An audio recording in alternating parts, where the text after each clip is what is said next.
What is up, guys? It's Salvajee. Here is my Destiny 2 Curse of Osiris DLC review. There's going to be spoilers ahead, so with that said, let's get right into it, my friends. There is still one major problem with Destiny 2, and that's the fact that my main character can't talk. You know, I thought maybe in Expansion 1, after they got some feedback from the fans, that the main character was going to at least say a couple of things.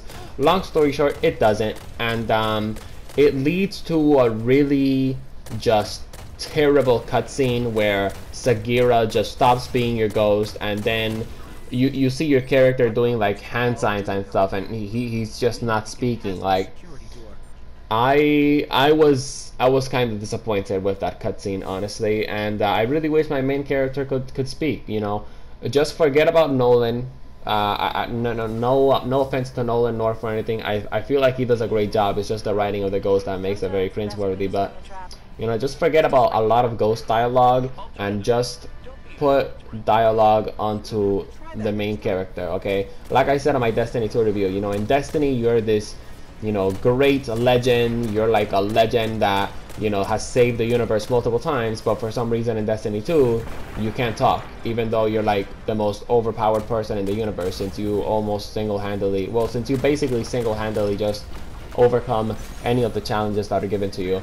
So now that I got that rant out of the way, I just want to say that one thing that made me really happy with this DLC when it comes down to the story is the fact that Sagira gets to be your ghost. In other words, Osiris' ghost shell. I really like that aspect. And the Lee Tompkins lady, I don't really know what her actual name is, but the point is the lady that voices Sagira did an amazing job. Let me actually just put my phone on the upstairs.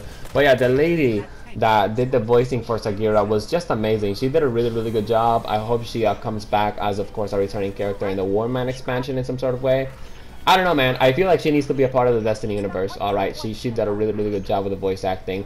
And on top of all that, also another thing that I should definitely point out: the people that actually worked on the writing for Sagira and Osiris, perfect. You know, not cringeworthy, not lame, not completely fucking stupid like the you know, some of the ghost lines from the Destiny 2 campaign that were completely cringeworthy and really dumb. I just love the writing for Sagira, and I feel like you know, the writing that we got for the ghost this time around in this expansion was definitely a huge improvement, which is awesome.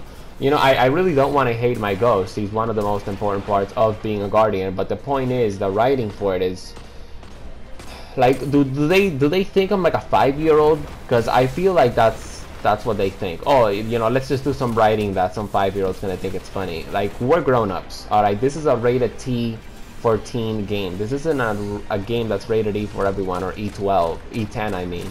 So I expect the writing to be kind of cool and not too cringy.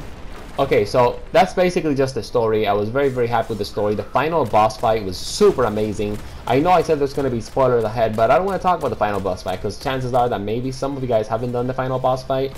So I'm not going to spoil anything about the final boss fight other than saying that it should be really awesome. And I'm actually going to put out this, you know, I guess you could say idea out there. That boss, Panoptes, he should be like a raid boss. And this is how it works out, right? So he can basically control time, make simulations, all that stuff. So we should go into the Infinite Garden, and there should be a raid where Panoptes comes back, and then he can basically control all of reality in the garden, right? So Panoptes were like fighting him throughout the entire raid, through all 4 of the encounters. On 3 encounters, he starts summoning random bosses, random Vex bosses, and then we take out the bosses, right? So Panoptes has a total of 4 million health, but when he summons a boss, he takes out 1 million health away from him, which basically means that when we get to fight Panoptes, he has 1 million health, because, you know, 1 million, the other 3 million went to the other 3 bosses. That's basically my idea. I just wanted to put that out there. I hope Bungie sees this video and copies that idea for a raid concept, because I think that would be pretty cool. When it comes down to the raid lair, haven't even played it yet, honestly. I'm actually recording this on Thursday. Raid lair is supposed to come out tomorrow, but if there's one thing that I learned throughout my time playing Destiny 2 is that when you try to rush out content, when you try to you know, play the raid as soon as possible, beat the raid, max out your characters, what I learned from that experience is that you're just gonna get bored of the game in 2 weeks or so. So I'm not gonna rush it with the raid lair. I'm not even gonna try to be one of the first people to have like a guide. I'm just gonna take my time, level up my guys slowly at whichever pace they level up, and I guess I'll bring you guys my review of the raid there, honestly. So yeah, that's basically what I think about the raid there. Haven't played it yet, and I guess I'll bring you guys my review of that later on. I do have to say though, guys, like, you know, now that we talked about the story, now that I mentioned, you know, some things about the raid there, I have to say that honestly this expansion doesn't really feel like an expansion at all, and it just feels like a big update. I feel like this expansion is basically just a story, honestly. Some of the exotic weapons that they added, some of the things that they added with this expansion could have easily been added with an update that Destiny has actually proved. Like, they've actually proved that this can be done before. Like, for example, the April update in Destiny 1. Another example is what's the thing called? The Age of Triumph update as well, where they added the new elemental weapons. Anyways, the point is, this expansion sort of feels like it's going to have a short lifespan, and I'm already on like the 3rd day for this expansion. It's really scary, you know. It's a good thing that I've been starting to, you know, add a ton of variety into the channel, and my channel isn't that big. Because if my channel had like 100,000 subscribers and I would start posting, you know, other things other than Destiny, like, it would have been bad, man. So, you know, I'm definitely very thankful on that side of things. But yeah, guys, it really just feels like a regular updates. You know, they just added a couple of weapons, they just added a couple of things. And I have to say, one of the things that I also like about the Curse of Osiris DLC is that we did get the power level increase, but I'm pretty sure we all know how the power level increase dance goes. You know, we feel like you know, things are going great, we're leveling up, we're raising our power, and then when we reach max power, there's not really going to be anything else to do in the game. And that's basically what worries me, honestly, when it comes down to the future of Destiny 2, that basically the only thing that we have to strive for is the power.